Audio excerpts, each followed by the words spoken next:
Welcome back, Candid Catholic. So today in class we left off talking about the Byzantine Empire and how it began to shrink after their great leader Justinian, right? Really important, honestly, out of everything to remember is just kind of that the Byzantine Empire was, I don't want to say a thing because that's a little ridiculous. It sounds very elementary. But mainly along the lines of like great things that were established. And also, write this down really quick, extremely important, and I want to see a highlighter or a big square or a check mark or explosions or something like that next to this. The main thing about the Byzantine is that they, write this down, held onto and kept safe all of the great intellectual achievements of the Greeks and Romans, right? So we'll talk about how like the loss of all this material led into the Middle Ages, but the only reason that we still actually even have them is because the Byzantine actually had them. But then when the Turks take it over, they'll translate it all into Arabic, and then we're like, we lost all of it, but it actually turns out we didn't. So anyway, but let's keep going though. Now, the Byzantine Church was another big thing. Of course, the main religion of the Byzantine was... No, Caleb's not going to school late on Friday. He has a field trip.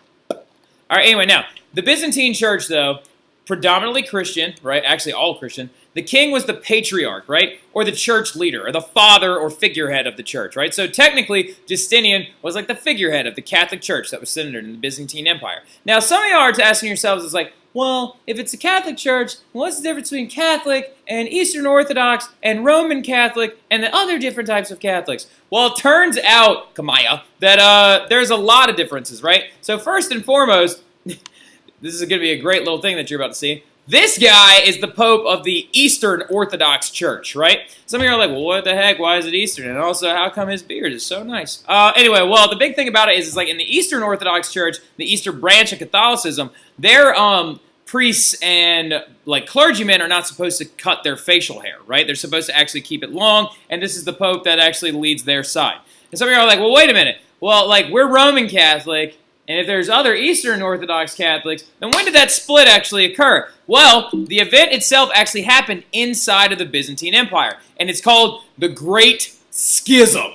Oh, schism. That is such a good word, schism. All right, anyway, now, so the church split Eastern and Western after Justinian. A lot of this is due to the differences of worship across the empire, right? Mainly because it has to do with a thing called iconoclasm. Mainly that Western Roman Catholics believe in venerating, altering, and creating statues and symbols of saints and other major venerated symbols in the church, whereas the Orthodox side believes that any worship of anything that's not, any worship of anything physical, like any kind of stone idol or anything like that, goes against some of the original ideas of worshiping idols or idolatry in their church. So there's going to be massive disputes over this symbolism in the church, which is going to lead to the Great Schism, right? Which is incorporated and evolved your Roman Catholic Church, because their Western Church would move to Rome, and then the Eastern Orthodox Church.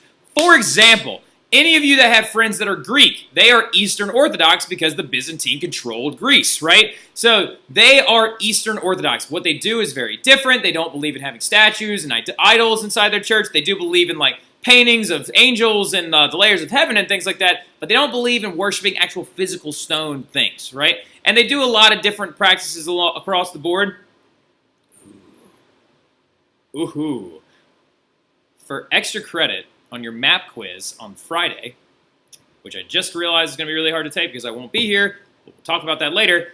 For your extra credit on map quiz on Friday, I need you to look up one difference between Eastern Orthodox and Western Orthodox Catholics, and just bring in that one difference to class tomorrow, and I will check it for you tomorrow and actually add 3 points back to that map quiz, all right? Because we know this map quiz is going to be a little bit more on the difficult side due to the fact that it has to do with the different barbarian tribes of Europe, right? So, anyway, that's the Great Schism. And then as time goes on, the Byzantine, unfortunately, is going to what? It's going to fall, just like in Rome. Now, the Crusades in I'm like over here now. All right, anyway, now the Crusades in 1090 AD, which was a series of wars that we'll talk about soon, left the Byzantine very, very small and very, very weak, right? But Constantinople would be conquered by the Turks in, write this down, 1453, right? Which is actually the beginning of the Renaissance. One of the neatest things about ancient, middle, modern, right? The ideas of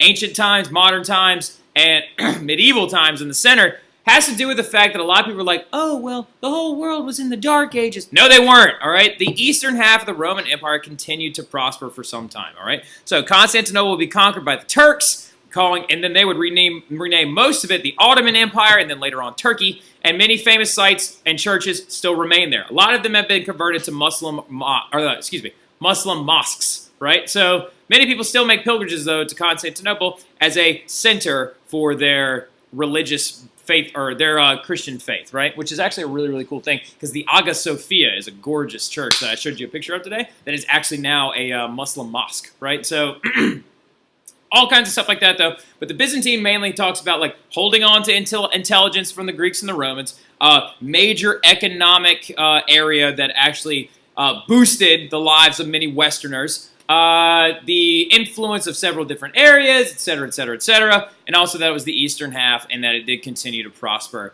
And they had their own types of art and things like that. And we'll talk about the big differences between all those things when we get to the Renaissance. But I hope you enjoyed this, right? Great schism is a very important thing. But I will see you guys tomorrow. Make sure you have this done. And then we're going to continue on with the Middle Ages a little bit, all right? So have a great evening, Camden Catholic. I'll see you guys then.